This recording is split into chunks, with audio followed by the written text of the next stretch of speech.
CCTV ক্যামেরায় মোনালিসাকে দেখেই চিনে ফেললো বিহান আর কম্পাস। হ্যাঁ বন্ধুরা, এমনটাই দেখা যাবে। তাই সম্পূর্ণ জানতে ভিডিওটিতে লাইক দিয়ে চ্যানেলটি সাবস্ক্রাইব করে দেখতে থাকুন। গল্পের শুরুতে দেখা যাবে ঋতুজা প্রীতিকে বলে, আচ্ছা পৃথা, কম্পাস আর বিহান কোথায় রে? তখনই কম্পাস আর বিহান চলে আসে। তখন ঋতুজা বলে, বসে পড়, পুজোতে বসে পড়। ওইদিকে মুক্তি ওদেরকে দেখে রাগান্বিত ভাবে তাকিয়ে থাকে।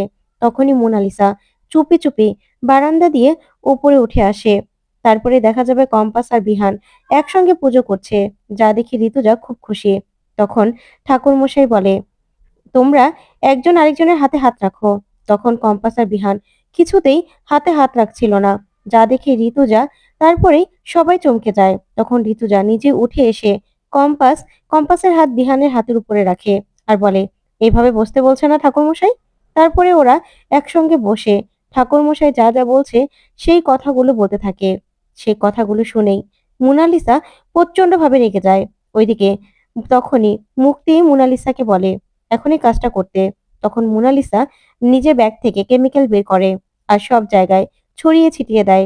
তারপরে একটা কাঠিতে আগুন জ্বালিয়ে সেই আগুনটা ছুঁড়ে মারে পর্দায়, আর সঙ্গে সঙ্গে আগুনটা চারদিকে ছড়িয়ে পড়ে। তখনই মোনালিসা সেখান থেকে দৌড়ে পালিয়ে যায় আর নিজের পায়ের নুপুরটা সেখানেই পড়ে থাকে। ওইদিকে ঋতুজা বলে, কিছু একটা পোড়া পোড়া গন্ধ আসছে, পৃথা চুলায় কি কিছু আছে? তখন পৃথা বলে না। তখনই ঋতুজা দেখতে পায় যে বিহানের ছবিতে আগুন। তখন ঋতুজা বলে, আগুন, আগুন, বিহানের ছবিতে আগুন। তখন তো সবাই ছোটাছুটি করে আতঙ্কে দৌড়তে থাকে। তখন কম্পাস সঙ্গে সঙ্গে দৌড়ে উপরের দিকে যেতে থাকে। তখন কম্পাসের ধাক্কা লেগে যায় অখিলেশের সঙ্গে। তারপরেই কম্পাস উপরে চলে যায়। ওইদিকে বিহান জল দিয়ে নিভানোর চেষ্টা করলে কম্পাস একটা স্প্রে নিয়ে আসে আর একটা স্প্রে দিয়েই পুরো আগুনটাকে নেভাতে থাকে, যা দেখে অবাক হয়ে তাকিয়ে থাকে বিহান। এদিকে মুক্তি প্রচন্ড ভাবে রেগে যায়। তখন দেখা যাবে কম্পাস বিহানকে নিজের দিকে আটকে রাখে, কিছুতে আগুনের কাছে যেতে দেয় না। তখন আগুন নিয়ন্ত্রণে চলে আসলেই বিহানের ছবিটা নিজের কাছে নিয়ে নেয় কম্পাস। সেখানে ছবিটা অনেকটা পুড়ে গেছে, তারপরেও বাকিটুকু বাঁচিয়ে নেয় কম্পাস, যা দেখে খুশি হয়ে যায় ঋতুজা, ঋতুজা সহ সবাই। ওইদিকে ওইদিকে মুক্তি প্রচন্ড ভাবে রেগে যায়।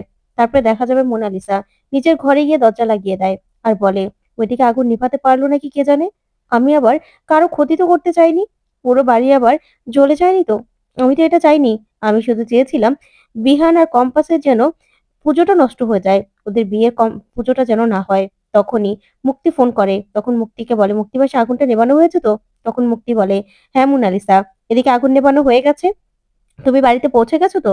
তখন মোনালিসা বলে, হ্যাঁ আমি বাড়িতে পৌঁছে গেছি। তখন মুক্তি বলে, চিন্তা করো না, যে কাজটার জন্য আমরা এই কাজটা করেছিলাম সেটা কমপ্লিট হয়ে গেছে। ঠাকুরমশাই বলে দিয়েছে যে ওদের বিয়েটার দোষ কাটানোর জন্যই তো এই পুজোটা করা হয়েছিল, সেই দোষটাই রয়ে গেছে, দোষটা কাটানো হয়নি। এই মেয়ে যে বিহানের জন্য অশুভ সেটা প্রমাণ হয়ে গেছে, বুঝতে পেরেছো? এবার তুমি নিজের ড্রেস আপ গুলো চেঞ্জ করে নাও, কেউ যেন তোমাকে এই পোশাকে না দেখে।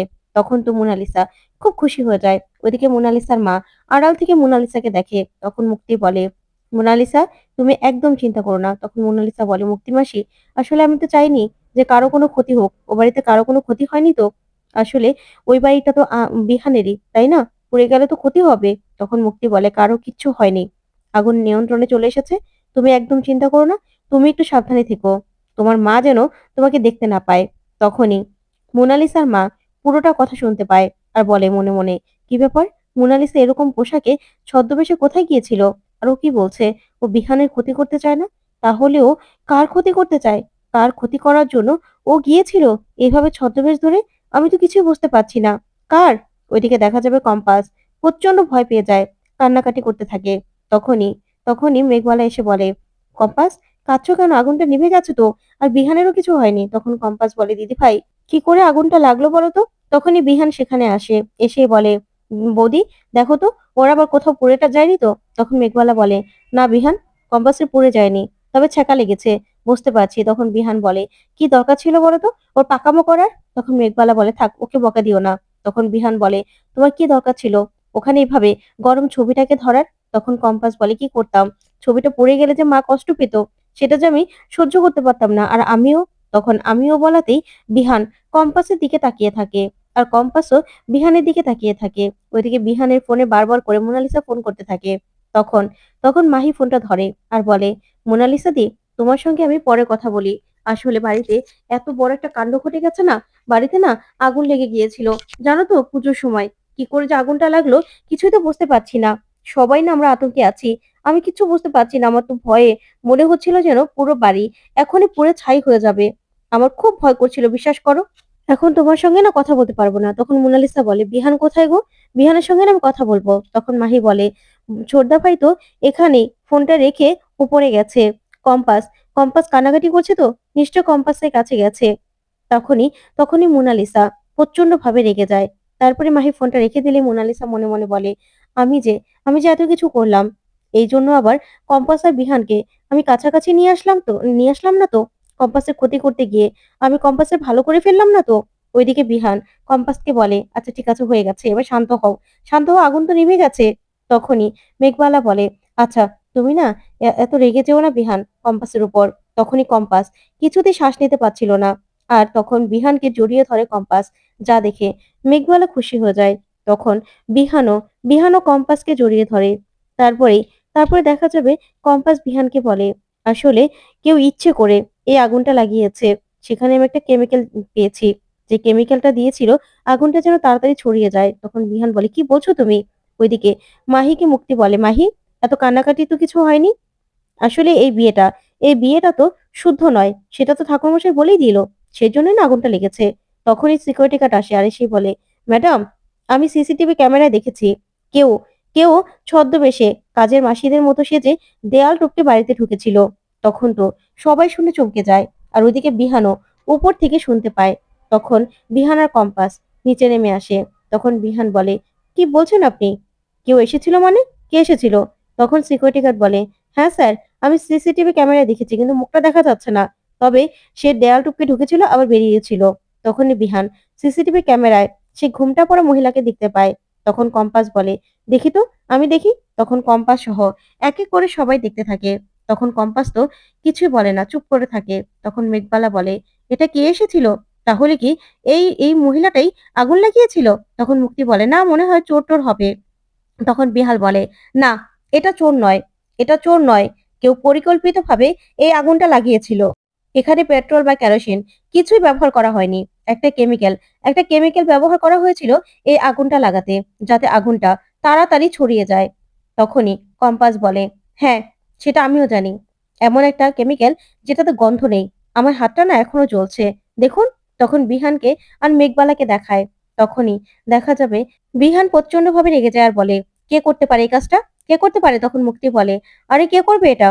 কেউই না। কেউ কি ইচ্ছে করে উপরে এসে আগুনটা লাগাবে নাকি? এটা কি হতে পারে? তখনই তখনই কম্পাস বারবার করে ভিডিওটা দেখে মনে মনে বলে, আমার তো শুধুমাত্র মোনালিসা দত্তের কথাই মাথায় আসছে। এটা তো মোনালিসা দত্তই মনে হবে। ওইদিকে মোনালিসা রাতে ঘুমোচ্ছে। তখনই শেষটা মোনালিসার ঘরে চলে আসে। এসেই মোনালিসার ঘর তল্লাশি করতে থাকে। তারপরে মোনালিসার খাটের নিচ থেকে সে পুঁটলিটা বের করে। আর পুঁটলিটা থেকে সে কাপড়টা বের করেই মনে মনে বলে, এই কাপড়টা পরে মোনালিসা কোথায় গিয়েছিল? কার সর্বনাশ করতে গিয়েছিল? কিছু তো বুঝতে পারছি না। তখনই লাইটটা অন করে অভিজ্ঞান দত্ত সেখানে চলে আসে। এসে হাতে তালে দিতে থাকে। তখন চেষ্টা বলে, এ কি বাবা, আপনি এখানে? তখন অভিজ্ঞান দত্ত বলে, বাহ বৌমা বাহ, রাতের অন্ধকারে মেয়ের ঘরে এসে গোয়েন্দাগিরি করছো, মেয়ের ঘর সার্চ করছো, তাই তো? তখনই মোনালিসা বলে, দাদু তুমি এখানে?